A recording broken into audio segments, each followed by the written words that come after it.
हनुमान जी, मैं ये नहीं सीख सकूंगा। शत्रुघ्न भैया, राम नाम की शक्ति तो सब कुछ संभव बना देती है।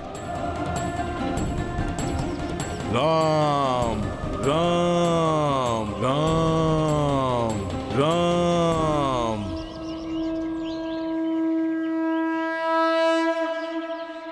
शत्रुघ्न भैया, आप मेरे उदर पर प्रहार कीजिए। हनुमान जी, ये क्या कह रहे हैं आप?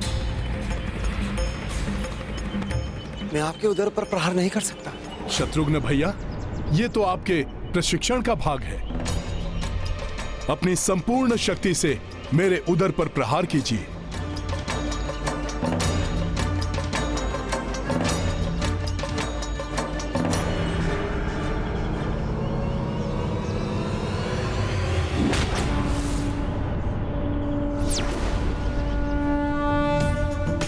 आपको मैं दिखाता हूं। आप सूर्य देव को प्रणाम कीजिए।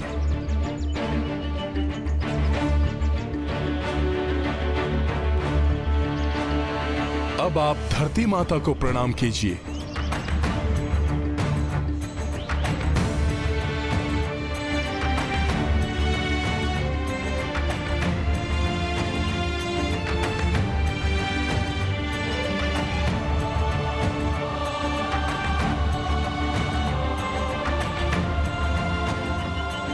अब पुनः सूर्य देव को प्रणाम कीजिए।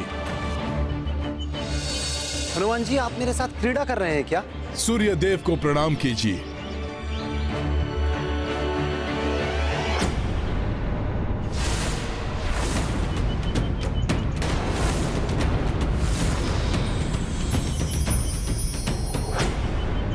धरती माता की आशीष रूपी मिट्टी अपने मस्तक पर मलिए।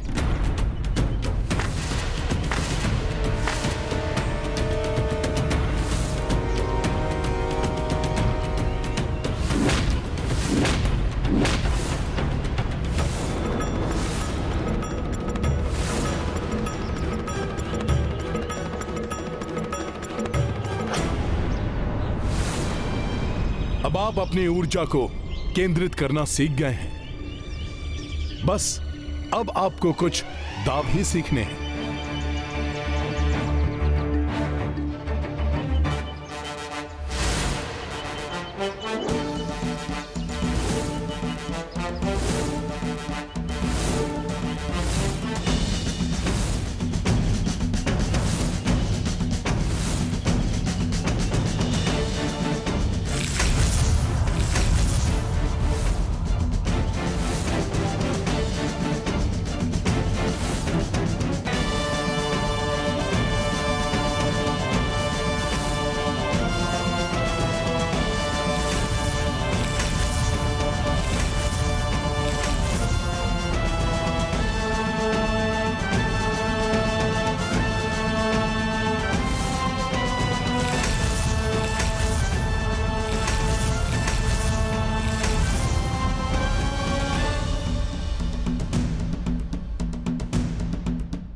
उस दुष्ट लवनासुर को परास्त करने के लिए इतना पर्याप्त है शत्रुघ्न भैया।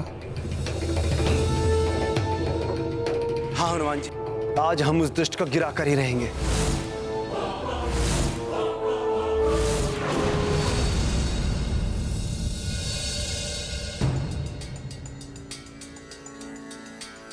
ये जल लीजिए शत्रुघ्न भैया।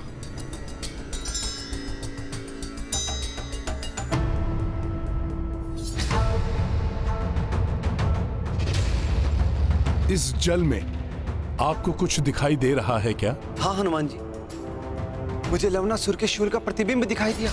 इस शूल को लेकर हमें अनेक संकेत प्राप्त हो चुके हैं। सर्वप्रथम महाराज दशरथ ने सावधान किया। आज भी वो असुर जीवित है, अपने दिव्य शूल के बल पर, अपने छल के बल पर। और अब आपने स्वयं इसका प्रतिबिंब देखा। इसका तो मात्र एक ही अर्थ है। आज रात्रि लवनासुर आप पर भी अपने शूल का वार करने वाला है। मुझे इस शूल का कोई उपाय करना होगा।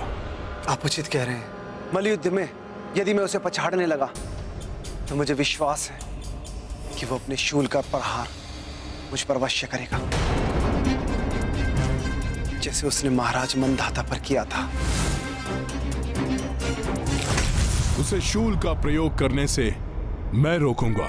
किंतु कैसे? वो तो अपने दिव्य शूल को मंदिर में छिपा कर रखता है, और उसके सिवाय उस शूल को कोई उठा भी नहीं सकता।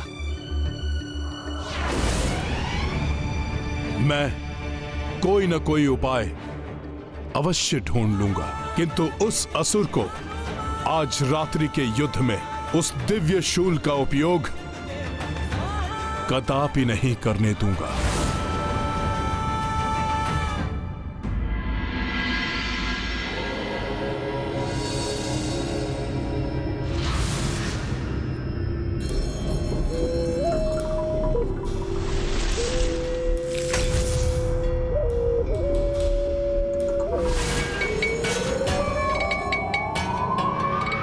ये लवनासुर कहीं मुझे देख ना ले। मैं मंदिर के घंटे में छिप जाता हूं।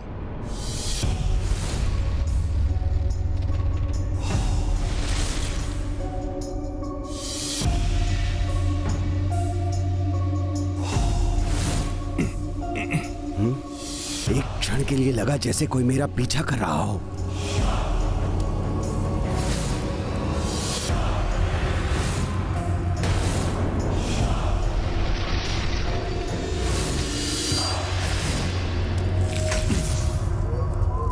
ये मंदिर का घंटा क्यों नहीं बज रहा?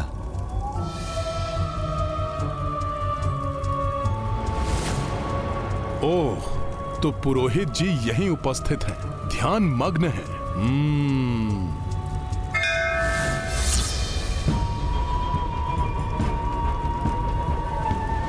महाराज लवनासुर, आइए महाराज।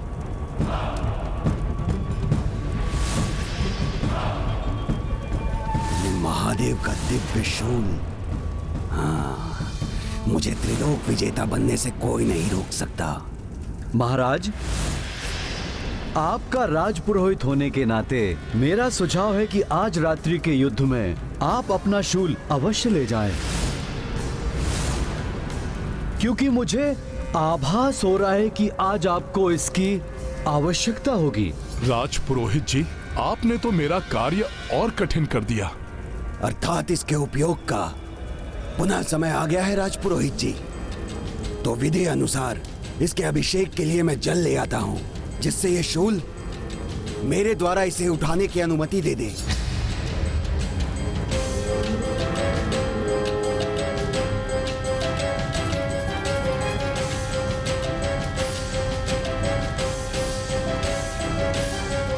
मैं क्या करूं?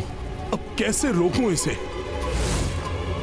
आज तो शिव चौदस है, अब तो भोले बाबा ही पार लगाएंगे, किंतु कहीं ये अनुचित तो ना होगा।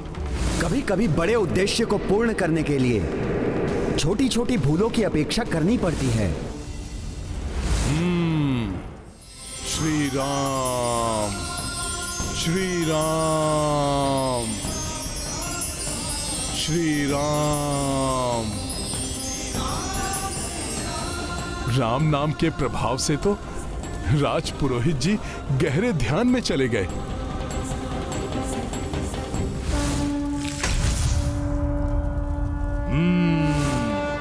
अब मैं अपनी युक्ति लगाता हूं।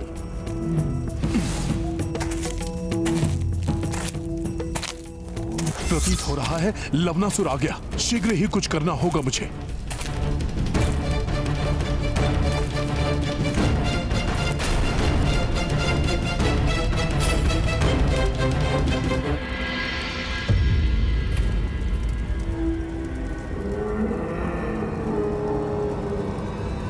ठहरिए राजन,